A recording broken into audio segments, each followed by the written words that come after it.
Super happy to be here today. So I handed everybody a business card. I have a desk back in the I call it the war room because those are the real warriors that don't need space around them. But I'm usually here meeting clients. So a little bit about Lola. Lola is my mom. She was not a showgirl. She was the strongest woman in my life because she was believed in knowledge was power. She was an educator. And I actually lost her to kidney failure in 1999, which is the first loss that I'd ever suffered as an adult. And then flip forward 15 years, my dad and my husband died in 2014, 63 days apart, both to cancer. Ironically, the same cancer. But the last year of my dad's life, I didn't know that that was the last year of my husband's life. So I was so focused on my dad as a caregiver that I really wasn't looking at my husband, who was swimming and eating well, and he's a lawyer, always had crazy hours. And so I just never put my eyes on him until he said, I don't feel good. And so then when he passed away 63 days later, having had a very long 25-year career in employee benefits and insurance, I ended up going back to work too soon. I made a lot of mistakes. Closed down my husband's law practice without knowing the money, who was supposed to be collecting, from clients. He was a lawyer. I had people saying that he owed me money, that he owed them money, and they had no balance in bills. So I had people coming after me in all different directions. But my dad, he was very prepared. He was an economics professor. He had a very long career in Xerox Corporation as a sales executive. One job, one career. But he didn't quit there. When he did finally retire, he went and worked at Haku, and then he went and worked at AARP as the president for the state of Texas. So very long life, and he was a professor of economics. So my dad, because of his preparation, was able to help me focus and pivot on my husband. And so doing the Hail Mary pass for cancer. So if anybody in here has ever had a loved one that's died of cancer, it can be a very long process. It can also be a very short process. So my husband, from beginning to end, with a Hail Mary, was only like 50 days. So with that, I ended up losing Carl, went back to work too soon, made a lot of financial mistakes. And then his life insurance didn't pay because he was self-employed, and he'd taken out his life insurance policy. Within 2 years, he died. So there's a contestability clause that plays into it. And so they handed me back the premiums and said, good luck with your life. And I found myself as a single woman. I'd been only married to him for 26 years. We had 2 adult children, and I didn't know what to do. So some good friends from San Antonio, because I had already moved to Colorado and we were going to retire there. I was going to work, he was going to have fun. And so I ended up coming back to San Antonio. I had friends that said, you need to get back here. Texas is your home, San Antonio is your home. And so we got in a moving truck, bought everything back that we'd moved up there, back to San Antonio. I moved into my childhood home. And so I always tell women, I actually rolled all the way back to where I was like sneaking out of when I was 16 years old. So it was kind of one of those aha moments for me. And I went back to work, and I went from working for a big organization with a big company with over 500 employees in the Midwest to working for a very small boutique company where our chairs, me and another account manager, our chairs would bump into each other if we got up at the same time. So I kind of had to start over. And in all of that, the fight for life insurance started. Found attorneys, we went to work, and 840 days to the day that my husband died, we ended up settling with the life insurance company. And that's when I started Lola, because I realized that people need help navigating before, during, and after a loss. And they don't need an 800 number. They don't need a website. They do help. But at 3 o'clock in the morning, what you're looking for is somebody to tell you what's your first hurdle you need to jump. Like, what is the most important thing to you and your family? Is it your children? Is it, I'm not on the bank accounts? Legally, I don't have any of my documents done. My husband doesn't have a will. We own a home. I'm not on the mortgage. There are all these things, these questions that come up. So that's what we do. We actually quarterback, take in the information from a family, and then in less than sometimes 5 hours, we access to resources. So you, my friend, I heard you talking about being an Uber driver. I have so many clients that call me and say, I can't take my dad to his appointments at the Mays Cancer Center. I need somebody that's reliable, trustworthy, that can pick him and my mom up, take him, drop him off, and pick him up. I will pay private pay. So that's all I do is I gather professionals and I create a resource list so that when somebody comes to me and they ask me for something, I'm usually being that person that's providing access to resources. So that is what Lola does, just kind of high level. I'm very blessed because in that year that Brett and I met, Frost Bank came on as a client for all their 5,700 employees statewide. So we offer support to them.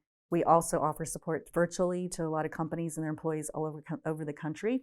And then we also are blessed with the Northside Independent School District contract for all of their 14,000 employees.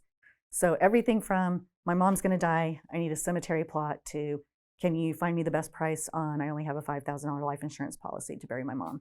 So that's kind of the overview and umbrella. But today, I really wanted to talk about kind of the big elephant in the room, and that's why there's an elephant on the card, is the holidays are coming up. So I really wanted to kind of provide you with tools so that you could kind of go into the next quarter, if you will, which are Halloween, which is kind of once we get over that hump, then we all start making plans if you haven't started yet with your family for Thanksgiving. And then if you survive Thanksgiving with your family, then you make it to Christmas and New Year's, and all of a sudden we're at the end of the year and beginning of a new year. But I really wanted to kind of give you some tools that people have given me throughout the years of working with Lola on how to kind of navigate and have meaningful conversations during the holidays. So I've got a few handouts, and these are just things for you to take back with you so that you can share them together. I think they're thoughtful. I wish I would have had them towards the end of my husband's life to ask him all of these questions, and even my dad to a certain extent. I'll let you pass those out. Take one and pass it down. But this really came to me actually from another Rotary group. I was speaking at the Castle Hills Rotary Club, and a gentleman had just lost his wife, and he said, "You know what? I ended up sitting for the last month of my wife's life and asking her every question. So everything from, tell me about your early years.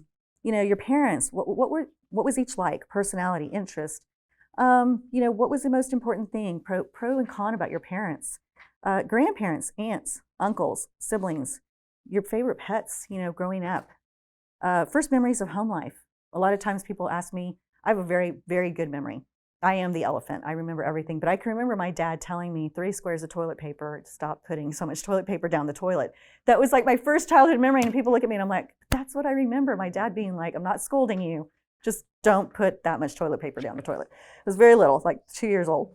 Family events and trips, but that's that story my kids would not know to tell over if I didn't write it down, right? So your family trips, your holidays, what your favorite ones were, maybe not so favorites. Y'all are from Fredericksburg, or did y'all move back? No, I worked. Okay. Beautiful. They have like the longest parade for Christmas, right? It's like across of this room and back. It's the best parade, right? Your first home. So some of these things that are written down here, I kind of encourage you to look at this and maybe do something with your family around this to create your own memories and to start the conversation about, hey, if something does happen to me, you have all my information. And this is a really great tool. Some people, the Library of Congress now is taking audio for any World War II vets, Korean vets that are still alive. They're starting to really dive into doing audio using information kind of like this because they don't have enough information historical that's left. The second thing I'm going to give you is what I love is 25 ways to cope with stress. Some of these are kind of interesting. The second one on the left-hand side was the one that I kind of laughed at because it's not hot anymore, so we can't blame it on the heat. Avoid tight-fitting clothes when you're trying to cope with stress. Never thought that would be something you'd have to think of. But as we go into the holidays, learning and having coping tools is really important to know when you're walking into family events. Not everybody gets along. We all have different personalities. But just knowing that if you can keep maybe 2 or 3 of these in your head so that you know how to, that difficult uncle or the one that always says something super inappropriate at the table, how to maybe respond to that or not. So those are some really great tools. These are gratitude exercises. And I think that, because we're going to be going into Thanksgiving, having gratitude for the people that we have in our lives, all the things that we've done. Sometimes it's really easy to forget the things and the people that are important to us. And sometimes it's just something as small as just having somebody's picture at the table, giving gratitude for people that maybe have left us already and really finding a place for them to be present with the family. So, doing a gratitude journal, giving thanks, mindfulness walk. That's always a good one. People say, you've eaten too much after Thanksgiving, they go for a walk, but it's also gratitude walk. Putting gratitude letters together, maybe putting something together for your family members that you want to say, maybe create a jar, put gratitude little notes in there that y'all can kind of refer to later. Gratitude contemplation, and gratitude conversation. So again, these are just tidbits for you. And then the last one, which I think is was an interesting one when I was going through it yesterday, was fair fighting. Make sure you have the ground rules set up for you and your children. And as your kids get older and they get kind of their own personalities and their own sense of perspective of what's going on in the world, and maybe there are things you don't want to talk about. So you put those fair fighting rules in place and maybe some ground rules and boundaries. Like, we're not going to discuss this at the table. These are the 3 things that we're going to talk about, and that's it. But put some fair fighting rules around it. I promise not every family can do this, but I will tell you, as my family, having lost my mother, my father, my husband, you know, and then as we get older, we start losing more and more friends. I lost my first high school friend that legitimately was the one that when I saw on Facebook. The text amongst all the classmates from Clark went viral because people were like, wow, well, this is like the reality check. Nobody knows what happened. All we know is that he's no longer with us. So really kind of putting things together for the holidays to be appreciative if your family's big or small. My daughter's at Vermont Law School, so she won't be coming home for the holidays. We won't see her probably till the end of next year. So it is a lot of virtual stuff with us. So it really comes down to just my own individual family with my son and his wife and my grandson.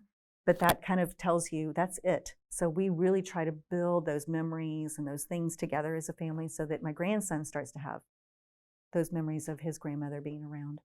So thank you so much. I know I didn't want to take up too much time, but I did want to tell you about my company. I am in and out. So if you ever have clients or you yourself find yourself in need of somebody to talk to, or you just don't know where to go to for something, feel free to reach out to me, let Brent know. I do pop in, see clients here.